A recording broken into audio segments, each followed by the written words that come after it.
So today we're going to be talking about decluttering and where you need to start right now.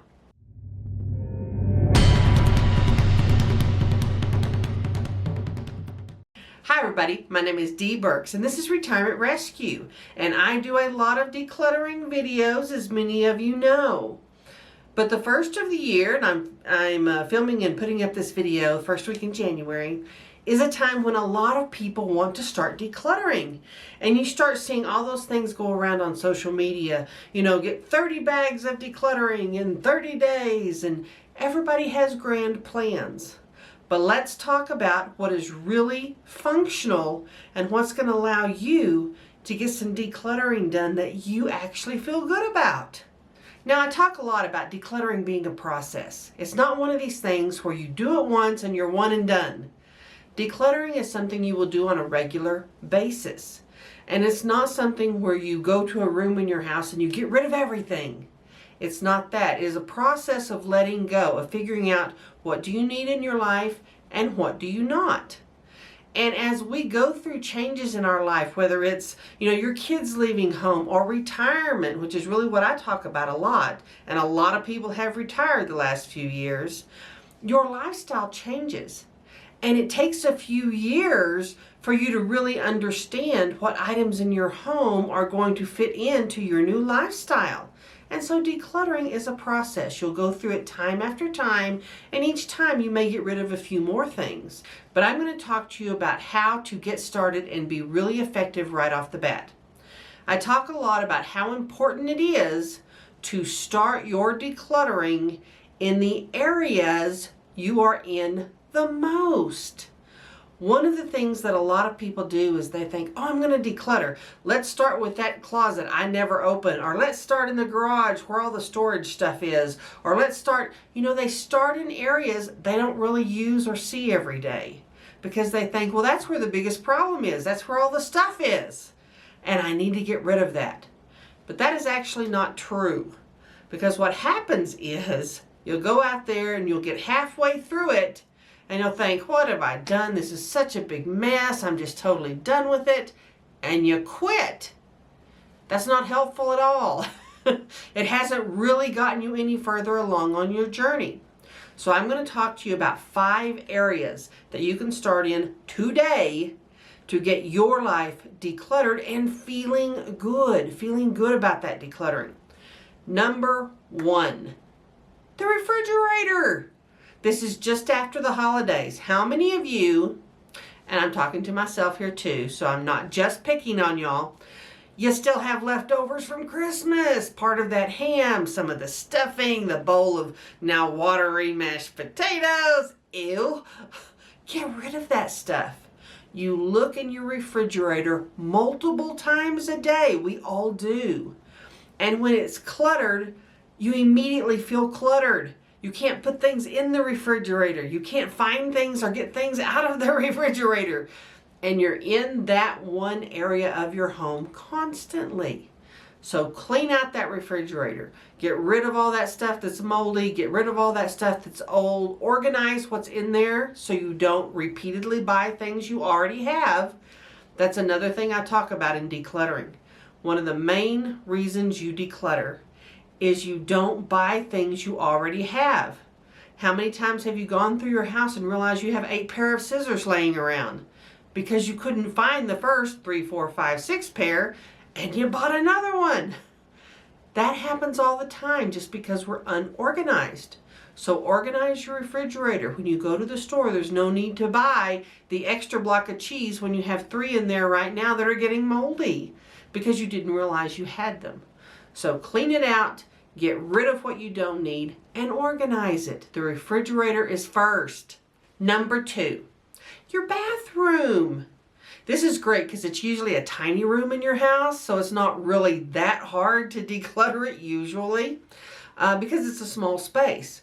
But because it's a small space and one we all spend a lot of time in every day, it's easy for little things to clutter it up. How many of you pulled out makeup for the holidays to go to different places and do different things, and now it's just kind of thrown in the drawers and you really need to clean that out?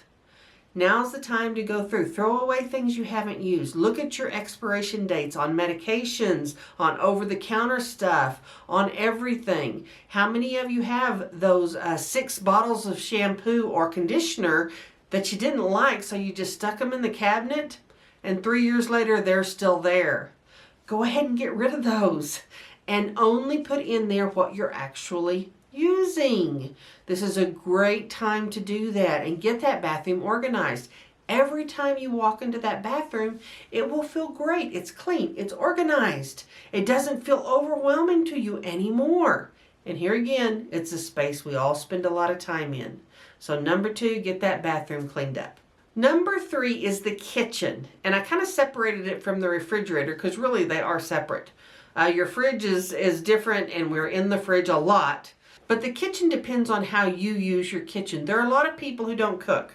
They don't use their kitchen, so it's not a big deal. And if that's the case for you, then you can skip this one and go on to the next one. But for those of us who do a lot of cooking, and maybe if you've retired and you have decided you want to do more cooking, getting that kitchen space organized, getting rid of all the things you don't need, the stuff you don't use anymore, getting rid of the extra crock pot because you already have a new one.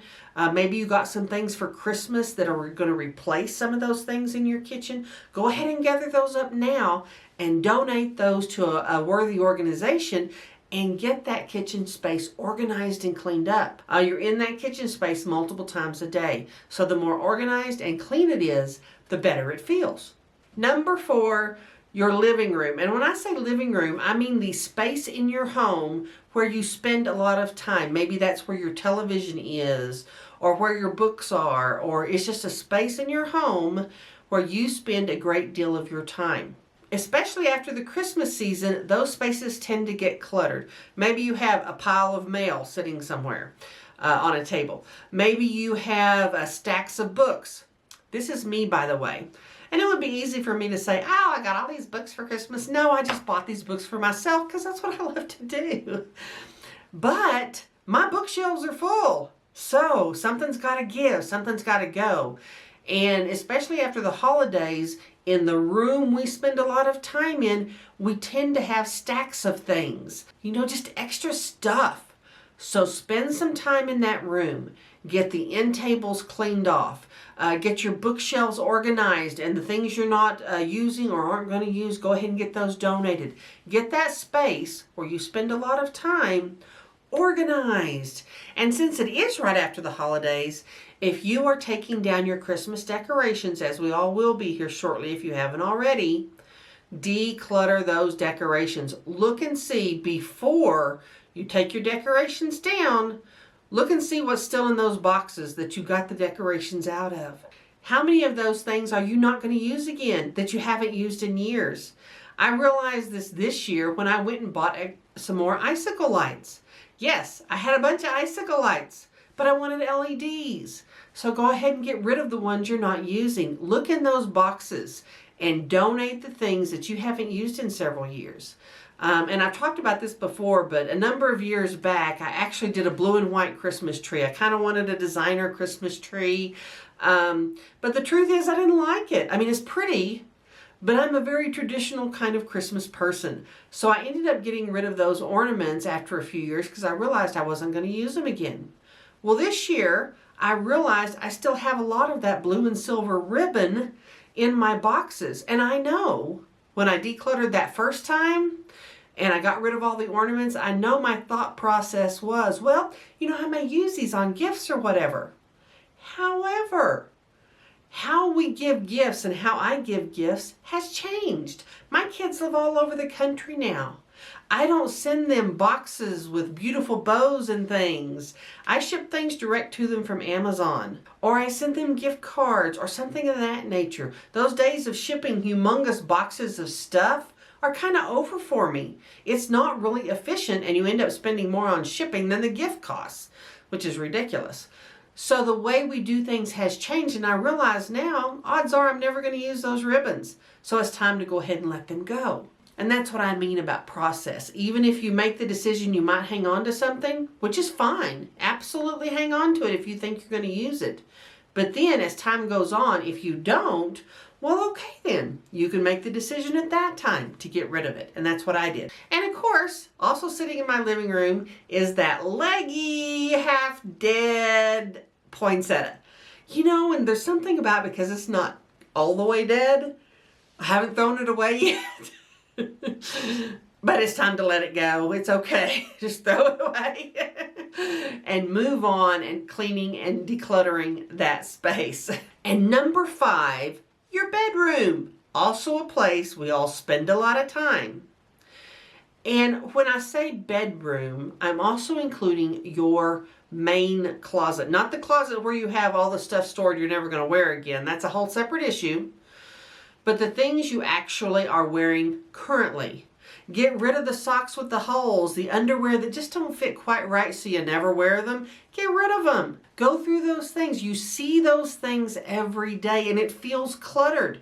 And it doesn't need to feel cluttered. So this is a great way to start your decluttering journey this year, is to get those spots that you spend a lot of time in cleaned, decluttered, and it will give you encouragement to attack those harder things like the closet you never look at and the garage you have stuff stored in. But get your own personal space clean first. It gives you that feeling of accomplishment. It allows you to see how good a decluttered space feels and get you ready for the next stage of life. Now, if you've enjoyed this video, please click subscribe, and I'll see you next time.